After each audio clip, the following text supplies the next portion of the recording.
Olá, bem-vindos ao Globo News Painel. Hoje, nosso tema é o escândalo de corrupção na Petrobras, em especial suas consequências econômicas e políticas. Para fazer esta análise, três são os nossos convidados aqui nos estúdios da Globo News em São Paulo. Bolívar Lamounier, cientista político, diretor da Augurium Consultoria. José Roberto Mendonça de Barros, economista, diretor da MB Associados. E Eduardo Janetti, economista e escritor. Eu aproveito para fazer uma saudação especial aos ouvintes da Rádio CBN, que também nos acompanham. Muito bem, então nós vamos começar diretamente com as questões políticas. Gostaria de pedir a ajuda dos senhores para ter aí uma análise desse quadro, né? Professor Bolívar, nós vemos aí a presidente dizendo que, tentando enxergar o lado cheio do copo no episódio da Operação Lava Jato, dizendo que nunca se teve condição como atualmente para investigar. A Polícia Federal nunca esteve tão autônoma, independente, e que depois, a partir desse momento, o Brasil será outro. Ao mesmo tempo, a gente vê gente se queixando, dizendo que, com todas as letras, que nesse país não se coloca um paralelepípedo no chão sem pagar propina. Um empresário que não pague aos intermediários uma propina não consegue trabalhar. Vemos aí o quê? Um lado positivo, um lado negativo, é um momento de crescimento ou estamos realmente nos aproximando do fundo do poço? Bom, vamos em primeiro lugar louvar o otimismo da presidente, né, que é notável, mas evidentemente tem pouco a ver com a realidade. E o Brasil não está livre desse tipo de corrupção, pelo contrário, mas, embora seja endêmica, embora venha de longe, eu creio que é preciso frisar que este caso da Petrobras é centenas de vezes maior do que qualquer pessoa poderia imaginar, né? Nós já vimos muita coisa audaciosa, muita coisa imaginativa em matéria de corrupção no Brasil, mas o volume dessa corrupção na maior empresa do Brasil, na mais respeitada delas, é realmente impressionante. A maior da América Latina, inclusive. Exatamente.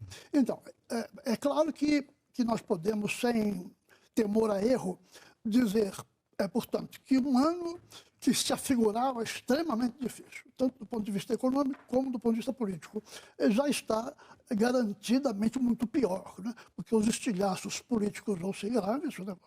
Isso vai afetar praticamente a base partidária toda do governo, vai afetar o PT em particular, porque ele é que controlava basicamente as nomeações na Petrobras, e enfim, vai afetar todo o andamento político deste ano.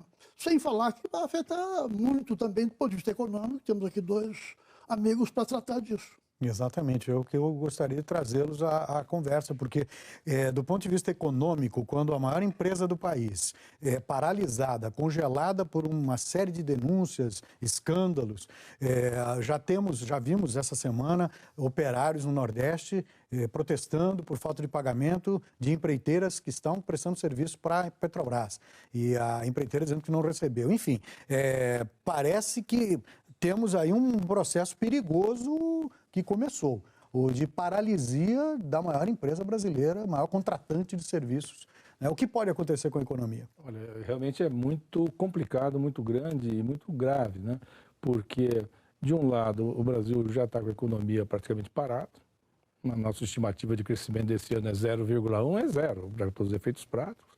Então, a economia está parada e com uma característica: os investimentos estão caindo esse ano, em geral, né? Na construção civil, em máquinas. Este episódio da Petrobras adiciona a este quadro um componente ainda muito grande. Primeiro, que a Petrobras é um gigante, né? Segundo, ela está em pleno andamento, tem o maior programa de investimentos do setor no mundo. São 200, o plano de negócio fala em 200 bilhões de dólares de investimento de 14 a 18, que é uma montanha de dinheiro. E esse programa agora realmente sofre sério risco. A companhia para, é natural que seja, isso aí vai lidar por muito tempo com as consequências jurídicas, de governança, internacionais, disso daqui. Neste meio tempo, ao parar praticamente de trabalhar, cria-se um problema gigantesco para fornecedores, como você mencionou. Não são só aqueles que estão construindo que é o caso dessa empresa, construindo pedaços da refinaria, mas são os fornecedores de equipamentos, são os estaleiros. E isso se espalha para a economia de uma forma importante, né? Apertando a situação financeira de todos os fornecedores. Alguns já pediram recuperação judicial. O setor de estaleiros, por exemplo, está sofrendo sério risco, né? Isso implicações em outros lados. Então, tudo que é gigante traz consequências gigantes também, né? E isto vai ser um desafio muito grande, de alguma forma, enfrentar isso, conseguir redefinir as coisas, botar para funcionar, para talvez em 2016, porque 2015 não dá mais tempo, né, a gente poder ter uma melhora do investimento produtivo. Agora, o que o senhor está dizendo é que 2015 também será um ano perdido. Se este ano já foi um ano pela metade, com Copa do Mundo e eleição... Essa que, aliás, foi a grande surpresa, né? A partir de março, os empresários, em geral, começaram a ficar muito desapontados, porque muita gente achava que, por ter Copa do Mundo e eleição, o ano seria bom. Quando chegou em março, ficou claro que, com tudo isso, o ano não seria bom, como de fato não foi. Vai ser muito difícil, porque quando você entra zerado, não tem o que a gente chama de efeito arrasto, né? Quando a economia vem crescendo, você já abre o ano, vale para a empresa também, já crescendo também. Quando você está zerado, você está parado. Então, começar a mover esse gigante que é a economia, leva meses para isso acontecer. E isso não está no horizonte, porque está todo mundo, o consumidor está mais cauteloso, o investimento está caindo, a exportação não está fácil, você não tem fonte de crescimento. Então, retomar isso é um desafio. E o melhor que você pode esperar é uma captura de um pouco de confiança, de otimismo por parte dos agentes e alguma melhora no processo de investimento, que inclui encaminhar de alguma forma toda essa crise da Petrobras, que hoje não está óbvio, como eu vou dizer, hoje é puramente a paralisia que está prevalecendo. Para que em 2016, então acho que o primeiro ponto é isso, o que está em jogo não é 2015, é 2016 do ponto de vista de crescimento. Janete, ouvimos dois tons aqui bastante preocupados, para não dizer pessimistas, né? Para não rotulá-los dessa forma. Mas o seu artigo publicado essa semana falou no paradoxo, né? De que a maior estatal brasileira esteja sendo desmontada por um governo que seria estatizante por vocação. Você gostaria de elaborar em cima disso? Lógico. Para mim é um paradoxo gritante, porque nós temos um governo de perfil estatizante, que é muito cioso da sua ideologia nacional desenvolvimentista, mas que acabou conseguindo destruir, arrebentar as duas principais estatais brasileiras. Não é só a Petrobras. A Petrobras está nessa situação que o Zé Roberto descreveu perfeitamente. Eles não conseguem fechar o balanço. Não é possível auditar um balanço e vai ter que rever os balanços do passado, porque vão ter que corrigir à luz de tudo que aconteceu. Agora, a Eletrobras apareceu essa semana não capaz de pagar os dividendos que ela estatutariamente se comprometeu a pagar para os acionistas. Ela teve um prejuízo de mais de 2 bilhões de reais no terceiro trimestre e ela está praticamente quebrada. Então nós temos as duas principais estatais do país, num governo estatizante, que seria amigo das estatais, praticamente de joelhos e numa situação de completo colapso administrativo.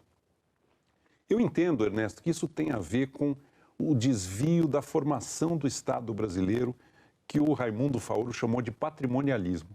É essa mistura entre o público e o privado e o uso das estatais para fins completamente fora do que seriam normais numa economia de mercado e numa economia funcional. No caso da Eletrobras, foi um problema de boas intenções que resultaram num desastre inadvertidamente, quando eles mexeram nas tarifas para antecipar a renovação das concessões. E no caso da Petrobras, foi uma quadrilha que tomou de assalto a empresa e destruiu completamente, inclusive, a sua credibilidade. Pois é. Agora, diante disso, né, quer dizer, a gente vê que existe também uma componente política por trás disso muito importante. Então, o que a gente pode esperar quando as campanhas são milionárias, né? E o Janete acaba de participar de uma campanha para a presidência da Marina Silva e viu o quanto custa, né? O quanto é difícil arrecadar fundos. Os partidos dependem de doações. As doações deveriam ser feitas talvez com espírito democrático das empresas que participam do processo, mas aparentemente há um desvio disso, né? Um toma lá da cá, uma troca, né? Quase que um investimento da empresa no político. Você, se for eleito, depois você vai me beneficiar com facilidades nas licitações, com prioridades. O que é possível fazer para tentar superar isso? A gente fala sempre em reforma política, ela sempre vem à baila. É isso que estamos precisando? Olha, Nelson, eu queria, antes de responder a esta pergunta, elaborar um pouquinho a questão da Petrobras, porque eu acho que há uma diferença considerável, quer dizer, há uma especificidade no caso da Petrobras. Não? Desde sempre no Brasil houve doações empresariais e até hoje elas não são ilegais. Fala-se muito numa nova lei que proíba doações empresariais, mas essa lei não existe ainda. É perfeitamente legal uma empresa doar. Exato. E não há teto, não há limite para essa doação. Então, aí que eu quero chegar. Então, nós podemos acreditar ou não no que se diz a respeito de todas essas doações. Mas o caso da Petrobras é diferente. Ali nós tivemos um partido político que colocou prepostos seus, indicados por esse partido político, para carregar recursos para o próprio partido, para a campanha eleitoral, para a base aliada, e estes prepostos, então, ao que tudo indica, carregaram algum para si mesmos, né? Levaram para o exterior. Tudo dentro de uma mesma técnica, que é um superfaturamento gigantesco de obras, ou a compra, que eu diria quase fictícia, de uma refinaria nos Estados Unidos, que gerou um prejuízo de $1 bilhão. Né? Quer dizer, isso então não é doação empresarial. Né? Nós estamos falando aí de uma coisa muito diferente. É dentro do próprio Estado, porque a Petrobras é um Estado, né? Um partido político, uma das forças políticas, a saber o PT, que faz parte deste condomínio, se apropriou da joia da coroa, ali é que está a maior soma de recursos, né, para levar para a sua base política. Então é uma coisa completamente diferente. Agora, o que é que nós podemos fazer a respeito disso em termos de reforma? A proibição de doação empresarial não alcança este caso. Não houve doação empresarial, houve roubo empresarial. Né? Assaltou-se uma empresa para levar para um... Eu acho que aí o problema está com a justiça. Né? Está com a justiça, está com a investigação que está sendo feita e, graças a Deus, que chegou ao Brasil esse instituto chamado delação premiada, né?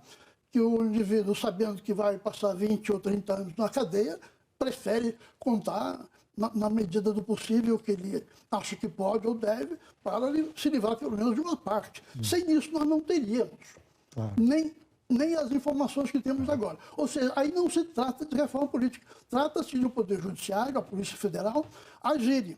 O que estão fazendo. Mas talvez a origem do problema fosse justamente a questão do financiamento das campanhas, né? O sujeito começa ideologicamente justificando um determinado movimento, aproximação, pede o dinheiro em nome da causa e daí a pouco ele diz, bom, já que sobrou tanto, eu vou pegar um pouco para mim e daí a pouco ele tem $100 milhões para devolver. Posso contar um episódio para ilustrar isso? Por favor. Rapidamente.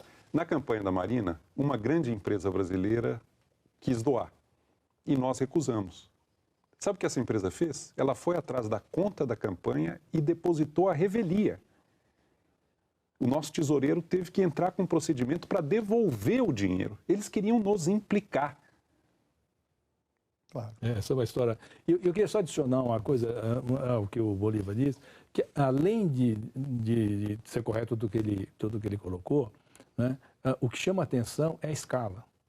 Isso também é inusitado e não tem nada a ver com o que seria uma escala razoável se financiamento de campanha fosse. Se a gente citar, por exemplo, o ministro Gilmar Mendes, ele disse que, diante do escândalo do Lava Jato, o mensalão deveria ser julgado num juizado de pequenas causas, né, considerando as escalas. Agora, do ponto de vista ético, a escala não é tão... Eu não posso deixar de perguntar. Eu não estou dizendo que isso justifica. Não, eu não vou revelar. De que setor? Não, também não vou falar, Ernesto, mas eu posso te garantir que isso aconteceu na nossa campanha. Eu não sei das implicações jurídicas disso, eu não posso... Claro.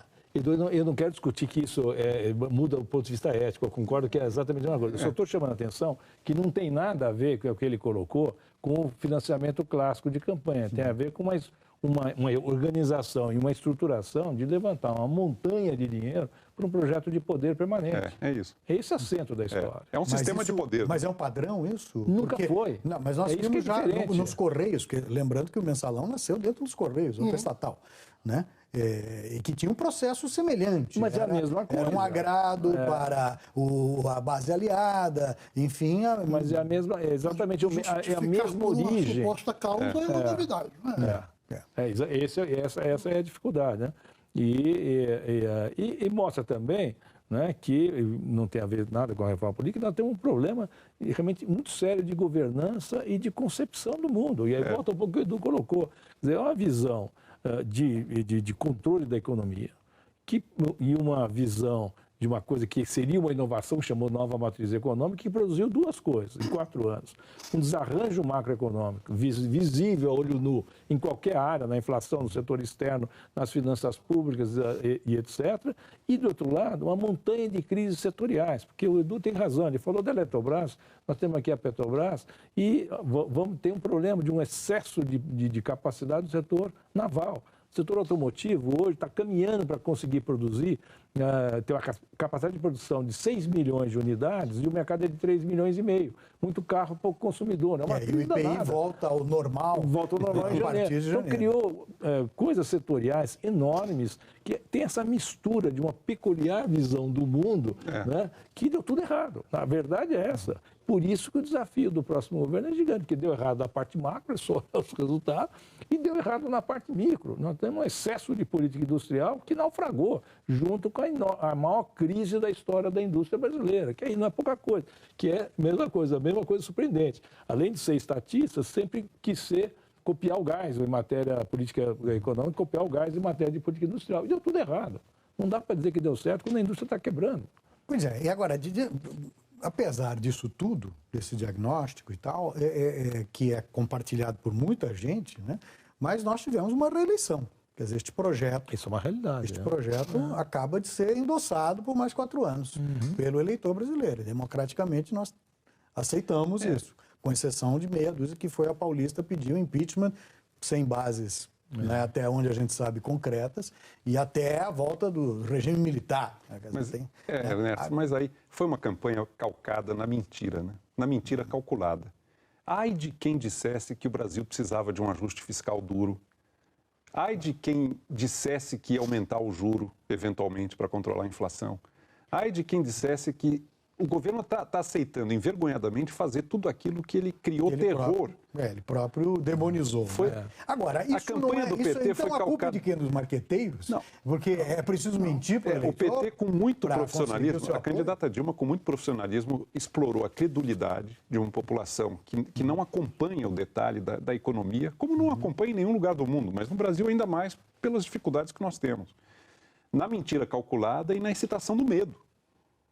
O medo, a mentira de que os programas sociais iam ser interrompidos, que não ia ter Minha Casa Minha Vida, que não ia ter Bolsa Família, foi uma campanha muito suja e eles vão pagar caro por esse veneno agora, porque eles estão tomando do próprio veneno. Já estão pagando, porque, na verdade, né, acho que está todo mundo de acordo que resgatar a credibilidade é a tarefa número 0. Seja quem for a ex-ministra Marta Suplicy saiu dizendo isso. Só precisa resgatar a credibilidade quem não a tem. Né, quem acabou com ela. Né? E por isso que a maior pergunta, do ponto de vista econômico, que os meios econômicos, analistas, jornalistas, empresários fazem é o seguinte: nós teremos na política econômica mais do mesmo com este resultado ou teremos alguma mudança? E que natureza é essa mudança? Ela existirá ou não? Esta é a pergunta central. Eu chamo, são 2 cenários. É o cenário curva de aprendizado, aceita os equívocos e começa a corrigir, ainda que envergonhadamente. E o outro cenário, a aposta redobrada. Fomos reeleitos, sinal verde, vamos até o fim. Aí nós vamos para uma crise financeira, que, aliás, já está se desenhando no horizonte. Pois é. Agora, voltando à Petrobras, tentando entender um pouco, tirar alguma lição disso, né? Quando a maior empresa brasileira é dessa forma aparelhada, como foi descrito aqui, né? Para que se torne, então, a financiadora de um projeto de poder, ou enfim, ou até de viabilidade, né? Porque tem que pensar que... na história republicana nova do país, o único presidente que resolveu peitar o Congresso foi Fernando Collor de Mello, né? E que acabou perdendo o cargo. Então, todos tiveram que fazer algum tipo de acordo. O nosso presidencialismo parece ter essa vocação. Né? É difícil governar, é preciso ter o apoio do Congresso. Agora, como é que se consegue apoio do Congresso sem que a coisa vire argentária, sem que se tenha que comprar esse apoio? Né? Ernesto, eu queria frisar rapidamente um ponto que ficou dependurado aqui, em seguida tratar do que você propõe agora. Né? Nós, creio que até para o benefício de quem nos ouve e nos vê, nós temos aqui falado do projeto de poder, assim, umas expressões um pouco abstratas. Né? Eu acho que é preciso especificar isso. Nós temos no Brasil um partido político de origem socialista, que é o PT. Os partidos socialistas, todos eles na história, tiveram a crença, se arvoraram em conhecer o futuro. Eles acreditam que podem te levar ao paraíso na Terra. Né? Portanto, eles são muito ambiguamente a favor da democracia. Por quê? Porque a alternância do poder implica que você pode perder o poder. Não é? Ora, se você sabe o caminho do paraíso, você vai perder numa eleição burguesa, fica esquisito isso.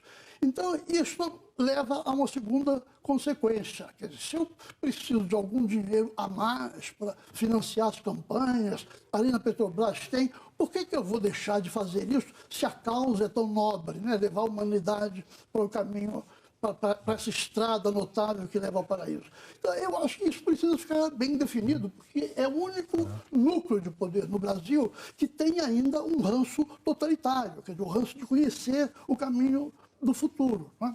Agora, passando à sua pergunta, o presidencialismo de coalizão, lembrando a excelente frase do Sérgio Abranches, né? O presidencialismo de coalizão sempre foi um problema extremamente difícil no Brasil, mas não impediu que alguns presidentes realizassem um programa de governo maiúsculo. Né? O governo do presidente Fernando Henrique Cardoso aprovou 35 emendas constitucionais, com a mesma divisão partidária que está aí. Quer dizer, então, eu creio que nós temos que distinguir. O presidencialismo de coalizão, às vezes, funciona quando se tem uma agenda, quando há liderança, quando se é capaz de inspirar, né, o país. Aí o Congresso acaba colaborando aos trancos e barrancos. Agora, quando não se tem agenda, quando se faz tudo aos trambolhões e até com uma certa truculência, aí fica difícil. Né? Então é preciso remunerar de outra maneira. Não basta a remuneração simbólica, né, parlamentar, tradicional. Mas agora, só lembrando que, infelizmente, a corrupção não é uma invenção dos últimos 12 anos. Mas eu não disse isso. Chegou com as caravelas. Chegou com... Parece, talvez. Agora, a gente também tem que poupar os portugueses que estão fora dessa história há mais de 200 anos. Né? Não, mas o Estado patrimonialista... É verdade, é uma herança. É uma herança. Bem, eu aproveito para fazer um rápido intervalo. Nós voltaremos porque o assunto, como se vê, rende muito. Até já.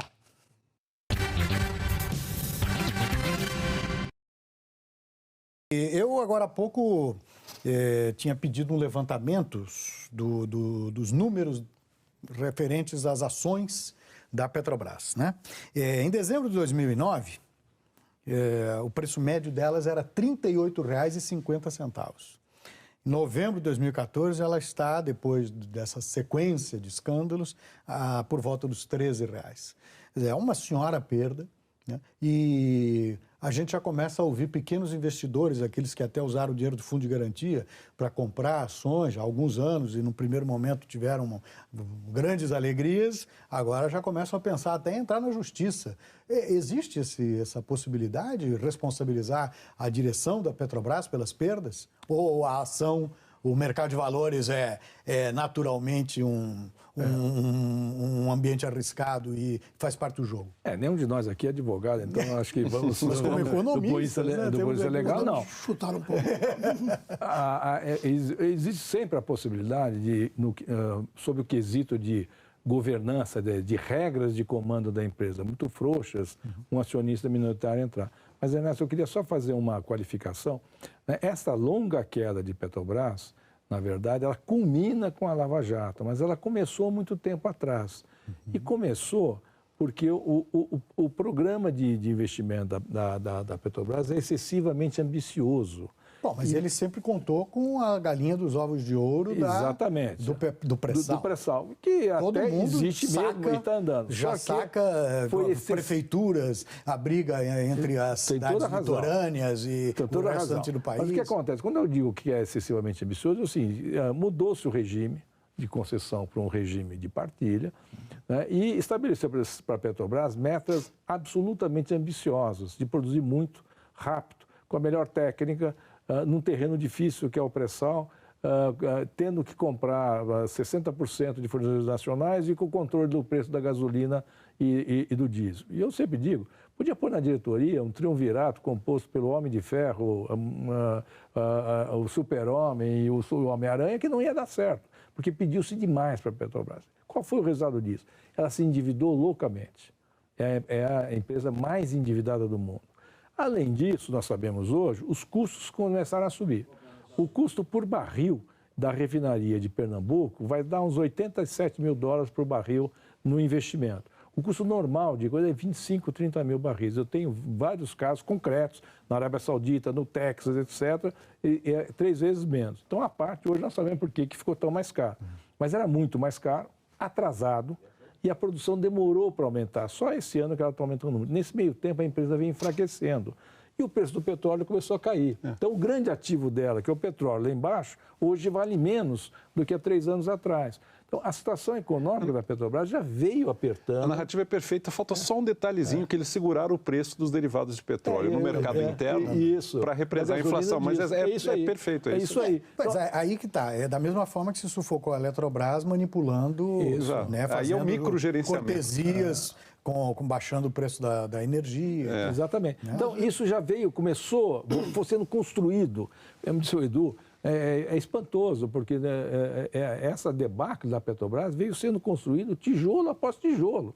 Né? E aí, quando aparece, aí sim, a Lava Jato, aí foi a coisa que foi a cereja no sorvete, que já vinha derretendo. Então, só queria complementar, evidentemente eu também não sou advogado, mas eu acho que sócios minoritários que queiram ir a juízo, eu acho que poderão montar um argumento razoável na rubrica da gestão temerária. Né? Porque essa história que o Zé Roberto contou, evidentemente, não é uma administração normal de uma empresa experiente.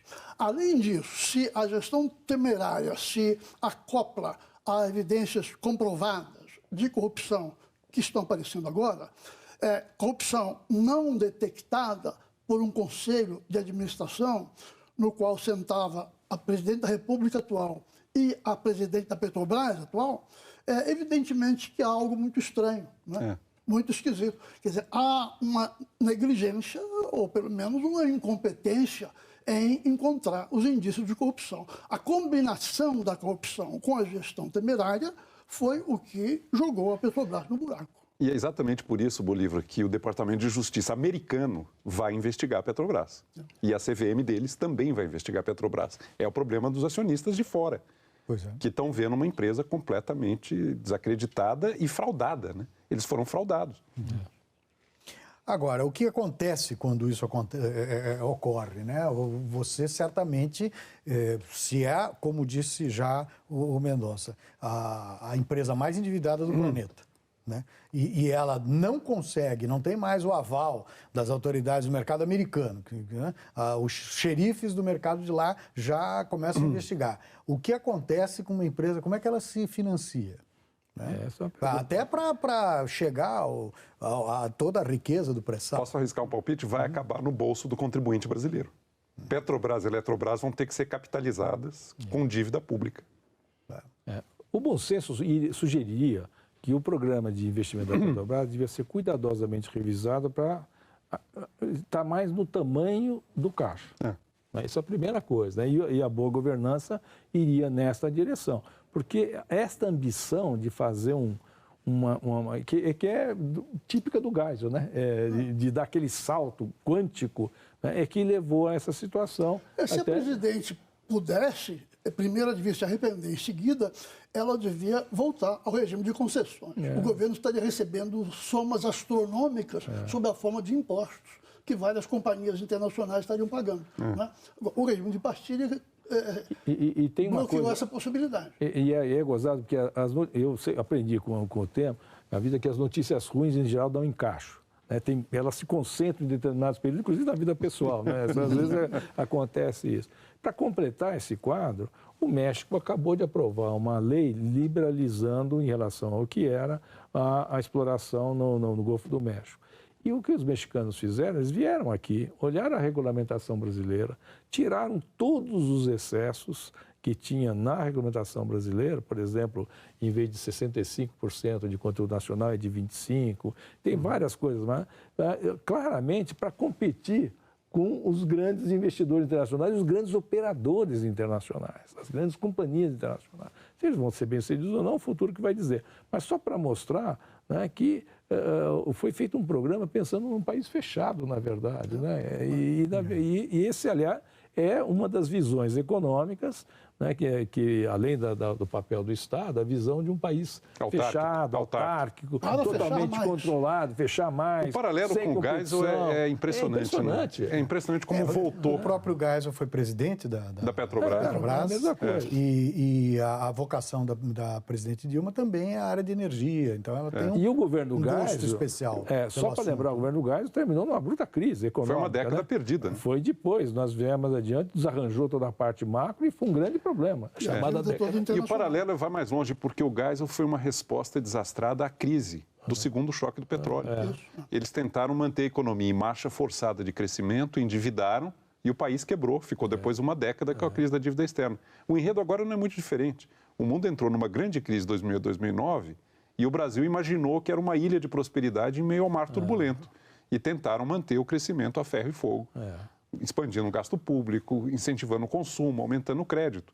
E o país está, de novo, caminhando para quebrar. Estrategicamente, investir pesadamente e ter como sua maior empresa uma empresa que se baseia numa fonte de energia que, a cada dia que passa, também é questionada, surgem...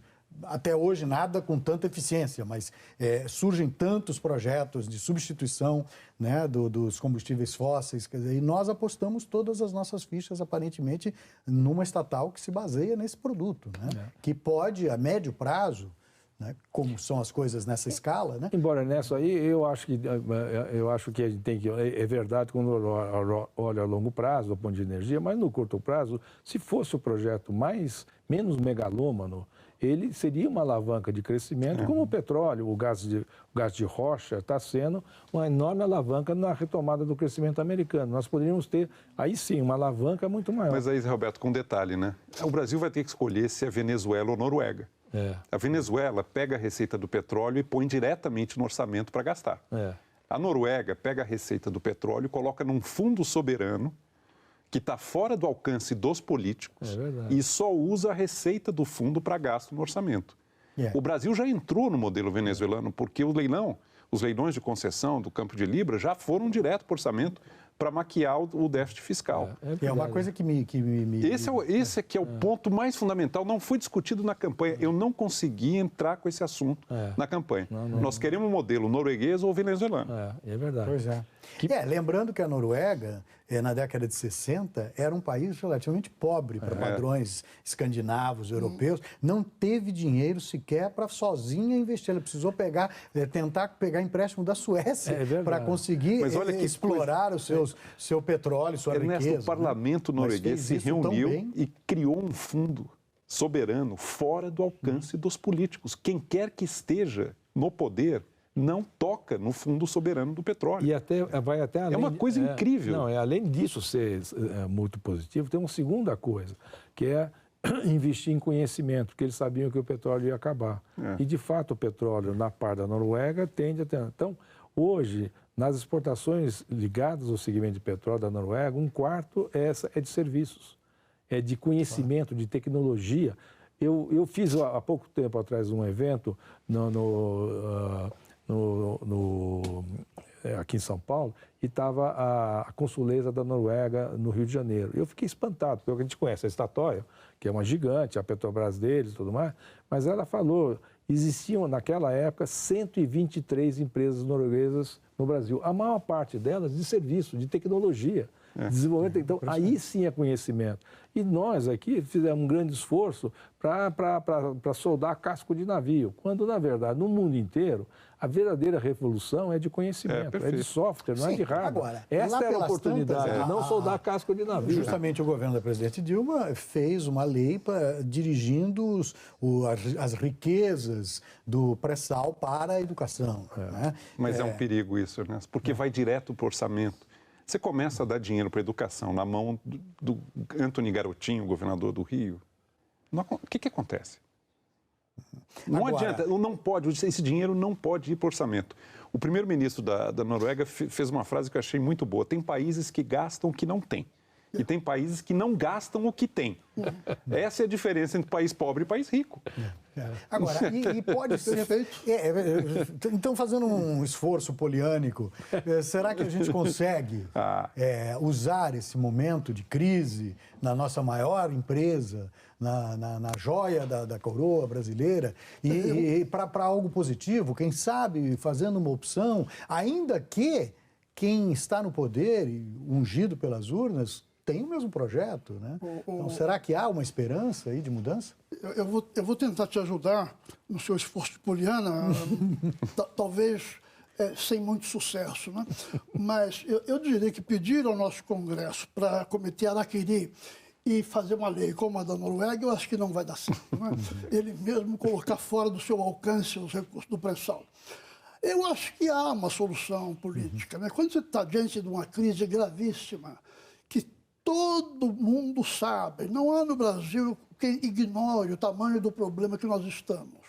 Não há quem acredite que as urnas deram à presidente Dilma essa autoridade extraordinária. Deu-lhe a legalidade do poder, né? Não a legitimidade do poder. Então, mas e ela poderia ser questionada nas ruas pelas mesmas massas que andaram em junho do ano passado? Não, assim não colabora com você. Veja bem, legitimidade é uma coisa, legalidade é outra. Eu até queria fazer um parênteses e dizer, o ministro da Justiça, o excelentíssimo doutor Cardoso, um dia desse foi à televisão e disse que a oposição queria um terceiro turno, referindo-se aos problemas da Petrobras. Quer dizer, na cabeça dele, era como se a oposição tivesse criado a corrupção na Petrobras. Então, é uma coisa extraordinária, que nós estamos diante nós estamos diante de uma elite no poder que não tem limite na mentira, dizem qualquer coisa disparatada. Então, voltando ao assunto, eu acho que quando um país está diante de um problema desse tamanho e tem um pouco de sensatez, ele começa por fazer autocrítica. Aquele famoso conhece-te a ti mesmo, examine-se primeiro, né? Ora, nós sabemos, isso não é um pré-conceito, é um pós-conceito. A doutora Dilma tem várias qualidades, mas não a da humildade, né?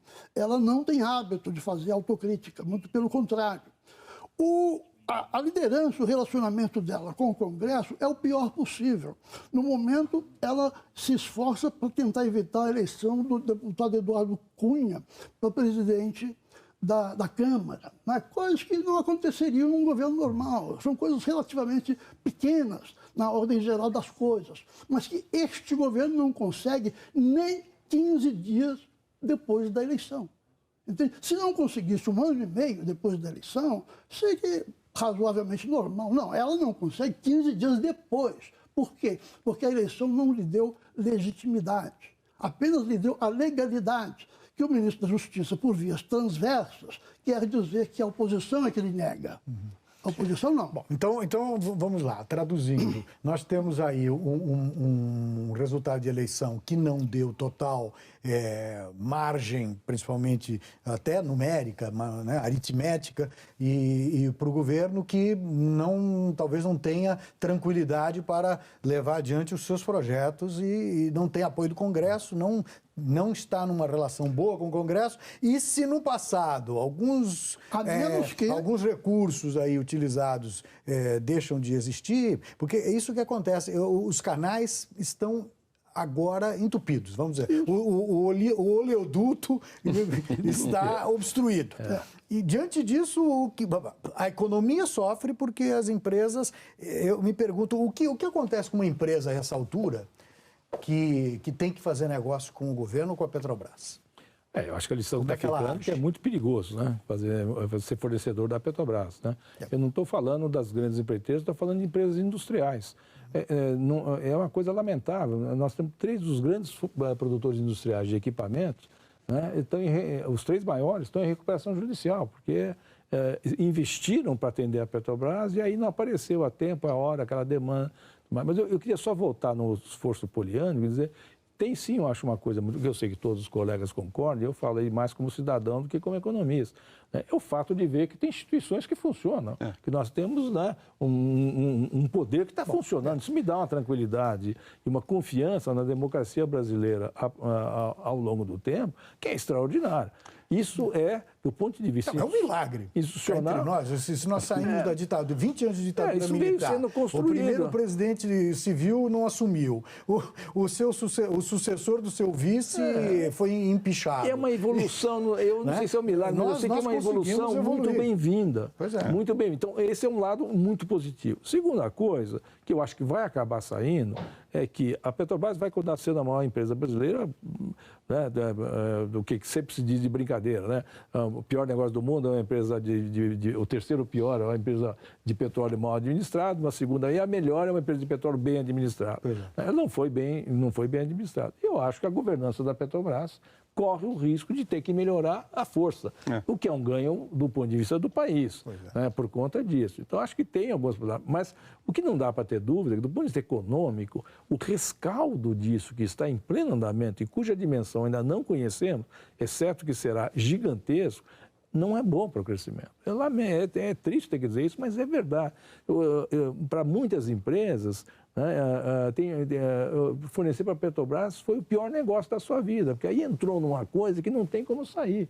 Porque você tem que lembrar que tem indústria funcionando, tem gente que presta serviço, tem gente pequena, tem gente média. Não é só os 7 ou 8 grandes empreiteiros que prestam, tem muito mais gente porque é a maior empresa do Brasil. Em alguns momentos, a Petrobras chegou a fazer 30%, 40% de todo o gasto com equipamentos industriais, porque petróleo é muito grande, né? Tanto é que um gerente de terceiro escalão, né, ao aceitar a delação premiada, pôs $100 milhões na mesa. Mostra o tamanho dessa operação. Então, eu acho que tem coisas positivas.